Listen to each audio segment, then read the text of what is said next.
Hello' students, তো আজি মই তোমালোকৰ সন্মুখত লৈ আহিছোঁ HSLCৰ যোনটো এক্সাম গৈছে জেনেৰেল ছায়েন্সৰ ছিৰিজ বিৰ কুৱেশ্যন পেপাৰ। এইটো আজি তোমালোকৰ সন্মুখত এনালাইজ কৰিম। তো ব'লা ভিডিঅ'টো আৰম্ভ কৰোঁ দেৰি নকৰি। তো আছামিজ মিডিয়ামৰ এনালাইজ কৰিম হা। তো ছেকশ্যন এ ফাৰ্ষ্ট কুৱেশ্যন আছে, ইথেন অণু এটাত অপশ্যন বি শুদ্ধ উত্তৰ 7টা সহযোজী বান্ধনী আছে। 2 নম্বৰ কুৱেশ্যন, ফুলেৰিন কাৰ্বনৰ বহু ৰূপতাৰ এটা শ্ৰেণী পোনপ্ৰথমে চিনাক্ত কৰা ফুলেৰিন হ'ল। ইয়াৰ শুদ্ধ উত্তৰটো হ'ব অপশ্যন বি C60 হা। দেখি লোৱা, লিটমাছ দ্ৰৱ যেতিয়া আমলিক বা ক্ষাৰকীয় নহয় তেতিয়া ইয়াৰ বৰণ হ'ব বেঙুনীয়া। Option B. স্তম্ভ এৰ লগত স্তম্ভ বি মিলোৱা আৰু শুদ্ধ বিকল্পটো চিনাক্ত কৰা।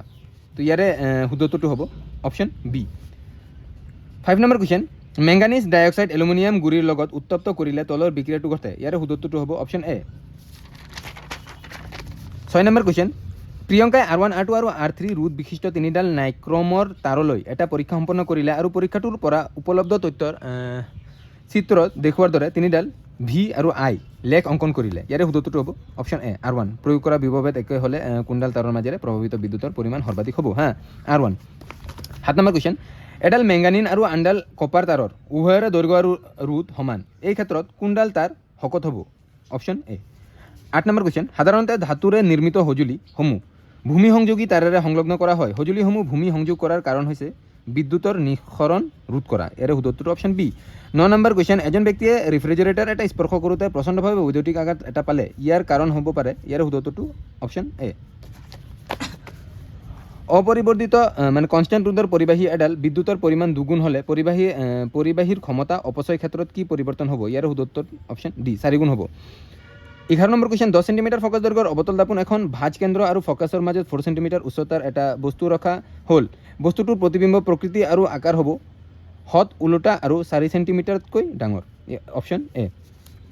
12 নম্বৰ কুৱেশ্যন, চকুৰ লেন্সৰ ফ'কাছ দৈৰ্ঘ্য বাঢ়ে যেতিয়া চকুৰ পেশীসমূহ শিথিল হয় আৰু লেন্সখন ক্ষীণ হয়। Option A. যদি এখন লেন্সে এটা অসৎ থিয় আৰু বিবৰ্ধিত প্ৰতিবিম্ব সৃষ্টি কৰে তেন্তে এই ক্ষেত্ৰৰ তলৰ কোনটো উক্তি শুদ্ধ হ'ব? ইয়াৰে শুদ্ধ উত্তৰ অপশ্যন ডি। এখন উত্তৰ লেন্স আৰু লক্ষ্যবস্তু লেন্সখনৰ আলোক কেন্দ্ৰ আৰু ফ'কাছৰ মাজত কথা হৈছে খালী ঠাই পূৰণ কৰা। ডেছ হৈছে পেলনীয়া সামগ্ৰীৰ ব্যৱহাৰ কৰি নতুন সামগ্ৰী সৃষ্টি কৰাৰ এটা প্ৰক্ৰিয়া, পুনঃ সক্ৰিয়কৰণ। অ'কে। 15 নম্বৰ কুৱেশ্যন, পশ্চিম দিশলৈ প্ৰক্ষেপিত ধনাত্মক আধানযুক্ত কণা এটা চৌম্বক ক্ষেত্ৰ এখনে উত্তৰ দিশলৈ বিচ্যুত কৰিলে চৌম্বক ক্ষেত্ৰখনৰ দিশ হ'ব অপশ্যন বি ঊৰ্ধ্বমুখী। 16 নম্বৰ কুৱেশ্যন, তলৰ কোনটো শক্তিৰ উৎস পৰম্পৰাগত আৰু লগতে নৱীকৰণ অযোগ্য? ইয়াৰে শুদ্ধ উত্তৰটো জীৱাশ্ম ইন্ধন। Option D. 17 নম্বৰ কুৱেশ্যন, তলৰ স্তম্ভ দুটা মিলোৱা আৰু শুদ্ধ বিকল্পটো বাছি উলিওৱা। চাই ল'বা, ইয়াৰে শুদ্ধ উত্তৰটো অপশ্যন চি। 18 নম্বৰ কুৱেশ্যন, তলৰ কোনটো পৰিস্থিতিত তন্ত্ৰৰ অজৈৱিক উৎপাদনৰ এটা কাৰক নহয়? ইয়াৰে শুদ্ধ উত্তৰ পতংগ। Option D. 19 নম্বৰ কুৱেশ্যন, কোনটো বিকল্পই জীৱাশ্মজাত ইন্ধন ব্যৱহাৰৰ ক্ষেত্ৰত হোৱা অসুবিধা ব্যাখ্যা কৰে? ইয়াৰে শুদ্ধ উত্তৰ অপশ্যন এ। জ্বলন প্ৰক্ৰিয়াত ই বিনষ্টকাৰী গেছ বায়ুমণ্ডলত এৰি দিয়ে। 20 নম্বৰ কুৱেশ্যন, জৈৱ পদাৰ্থবিলাক এটা উপভোক্তাৰ স্তৰৰ পৰা আনটো উপভোক্তা স্তৰলৈ গড় মান হিচাপে প্ৰভাৱিত হয়। ইয়াৰে শুদ্ধ উত্তৰ অপশ্যন বি 10%। 21 নম্বৰ কুৱেশ্যন, উদ্ভিদ পত্ৰৰন্ধ্ৰৰ ভূমিকা সম্পৰ্কে তলৰ কোনটো উক্তি শুদ্ধ নহয়? ইয়াৰে শুদ্ধ উত্তৰ অপশ্যন ডি। নিৰোধনৰ সময়ত পানীৰ ক্ষয় কমোৱাৰ উদ্দেশ্য উদ্ভিদে নিজৰ পত্ৰৰন্ধ্ৰ বন্ধ কৰি দিয়ে। 22 নম্বৰ কুৱেশ্যন, অগ্ন্যাশয় ৰসে বহন কৰা পাচক উৎসেচক। ইয়াৰে শুদ্ধ উত্তৰ অপশ্যন ডি। প্ৰটিন, চৰ্বি আৰু কাৰ্বহাইড্ৰেটৰ ভংগন ঘটায়। 23 নম্বৰ কুৱেশ্যন, তেজৰ পৰা বৰ্জনীয় পদাৰ্থ আৰু অতিৰিক্ত তৰল পদাৰ্থসমূহ পৰিশ্ৰুত কৰি বাহিৰ কৰি দিয়াৰ বাবে মানৱ শৰীৰত থকা অংগটোৰ নাম বৃক্ক হা, মানে কিডনী। Option C. স্তম্ভ 1ৰ অংগসমূহৰ সৈতে স্তম্ভ 2ত দিয়া কাৰ্যসমূহ মিলোৱা আৰু তলত দিয়া সঠিক বিকল্পটো নিৰ্বাচন কৰা। পঢ়ি ল'বা, ইয়াৰে শুদ্ধ উত্তৰ অপশ্যন বি। পাইৰুভেট অণু ভাঙি কাৰ্বন ডাই অক্সাইড, পানী আৰু শক্তি উৎপন্ন কৰা বিক্ৰিয়াটো সম্পাদিত হয় কোষৰ। ইয়াৰে শুদ্ধ উত্তৰ মাইটকণ্ড্ৰিয়াত। গৰম বস্তু এটা স্পৰ্শ কৰোঁতে হোৱা সৰল প্ৰতিপ ধনুৰ বাবে সঠিক ক্ৰম হ'ল। ইয়াৰে শুদ্ধ উত্তৰ অপশ্যন চি। 27 নম্বৰ কুৱেশ্যন, মুকুলোদ্গম প্ৰক্ৰিয়াৰে বংশবৃদ্ধি কৰা এবিধ বহুকোষী জীৱ হ'ল। ইয়াৰে শুদ্ধ উত্তৰ option C hydra. 28 number question, তলৰ চিত্ৰখনে উদ্ভিদৰ স্ত্ৰীজনন তন্ত্ৰ দেখুৱাইছে। ইয়াৰ কোনটো অংশই পৰাযোগৰ সময়ত পৰাগধানী মানে পুংজনন তন্ত্ৰৰ পৰা পৰাগৰেণু গ্ৰহণ কৰে? এইটোৰ পৰা পি। ইয়াৰ শুদ্ধ উত্তৰ অপশ্যন এ।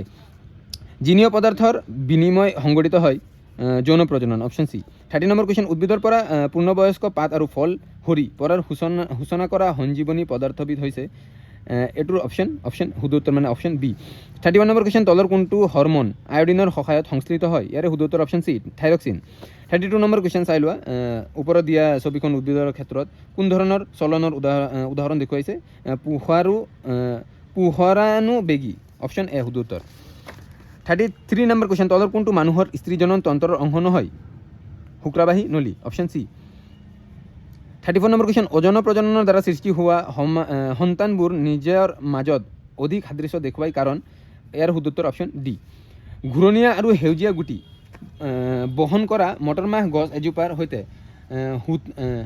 সুতুৰা আৰু হালধীয়া গুটি বহন কৰা আন এজোপা মটৰ মাহৰ গছৰ সংকটৰ ঘটোৱাৰ ফলত উদ্ভৱ হোৱা প্ৰথম বংশৰ প্ৰজন্ম মানে F1 বংশৰ বীজৰ প্ৰকৃতি হ'ব অপশ্যন চি ঘূৰণীয়া আৰু হালধীয়া তলৰ যৌগটোৰ নাম কি অপশ্যন চি ওকে অধিক পৰিমাণ গাঢ় ছালফিউৰিক এচিডৰ সৈতে ইথানল উত্তপ্ত কৰিলে কি ঘটিব ইয়াৰে শুদ্ধ উত্তৰ অপশ্যন বি 38 নম্বৰ কুৱেশ্যন তলৰ প্ৰশ্নটো মানে দাবী এচাৰেশ্যন আৰু ৰিজন হিচাপে দুটা উক্তি দিয়া হৈছে উক্তি কেইটা পঢ়া আৰু শুদ্ধ বিকল্পটো বাছি উলিয়াব দিছে এচাৰেশ্যন কি দিছে কাৰ্বন ডাই অক্সাইড গেছ দীৰ্ঘ সময় ধৰি চূণৰ পানীৰ মাজেৰে পাৰ হ'ব দিলে চূণ পানী প্ৰথমতে ঘোলা আৰু পিছত বৰণহীন হয় ৰিজন কি দিছে চূণ পানীত প্ৰথমতে কেলছিয়াম কাৰ্বনেট আৰু পিছলৈ কেলছিয়াম বাইকাৰ্বনেটলৈ পৰিৱৰ্তন হয় ইয়াৰে এচাৰেশ্যন আৰু ৰিজন দুয়োটাই সত্য আৰু ৰিজন এচাৰেশ্যনৰ কাৰেক্ট ব্যাখ্যা মানে অপশ্যন বি 39 নম্বৰ কুৱেশ্যন তলৰ কোনটো বিক্ৰিয়া কলা বগা ফটোগ্ৰাফিক ব্যৱহাৰ কৰে ইয়াৰে শুদ্ধ উত্তৰ অপশ্যন বি 40 নম্বৰ কুৱেশ্যন আধুনিক পৰ্যাবৃত্ত তালিকাত দ্বিতীয় পৰ্যায়ৰ মৌলসমূহৰ পাৰমাণৱিক ব্যাসাৰ্ধৰ ঊৰ্ধ্বক্ৰমটো হ'ল অপশ্যন বি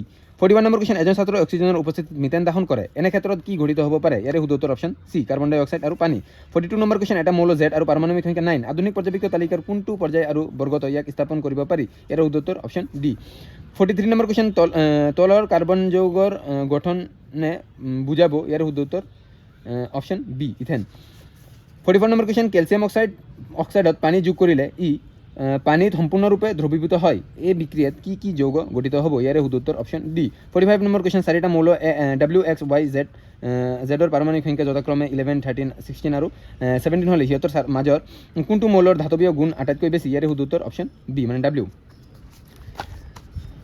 তো এইখিনি আছিল আমাৰ আজিৰ MCQ ভিডিঅ' সিৰিজ বিৰ যদি ভিডিঅ'টো ভাল লাগি থাকে তেনেহ'লে ভিডিঅ'টোত লাইক কৰি দিবা আৰু চেনেলটো ছাবস্ক্ৰাইব কৰি দিবা আপকামিং ভিডিঅ'ছৰ কাৰণে থেংক ইউ